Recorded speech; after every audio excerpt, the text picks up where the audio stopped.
गोपालगंज में तेजस्वी के कैंडिडेट हार गए।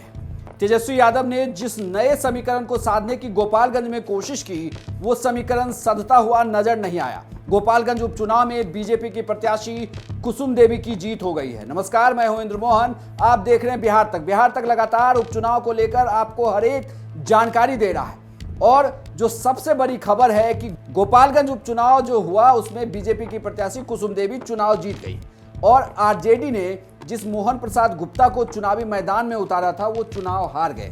हालांकि ये क्लोज फाइट रही, लेकिन इस हार में मुख्य भूमिका निभाई तेजस्वी यादव की मामी इंदिरा देवी, जो कि साधु यादव की पत्नी हैं, और एआईएमआईएम के उम्मीदवार ने। दरअसल बीएसपी के कैंडिडेट इंदिरा देवी और एआईएम के कैंडिडेट ने काफी ज्यादा वोट काट लिया और इस वोट कटने की वजह से बीजेपी की प्रत्याशी कुसुम देवी चुनाव जीत गई। कुसुम देवी दिवंगत सुभाष सिंह की पत्नी हैं। सुभाष सिंह की पत्नी को बीजेपी ने यहां चुनावी मैदान में उतारा और वो लगातार निधन के बाद से ही जनसंपर्क अभियान चला रही थी और तमाम नेताओं ने भी गोपालगंज में कैंपेन किया।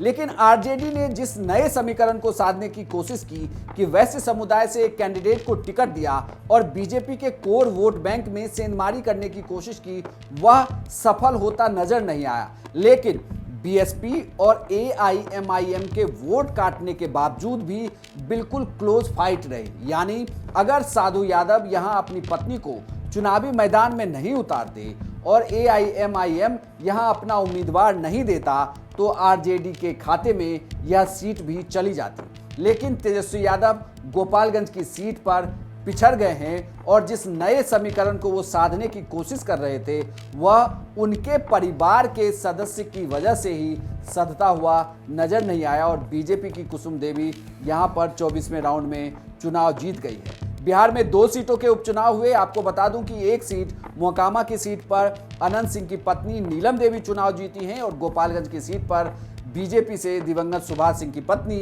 कुसुम देवी चुनाव जीत गई है। बिहार विधानसभा उपचुनाव की हर एक जानकारी सबसे पहले सिर्फ बिहार तक पर।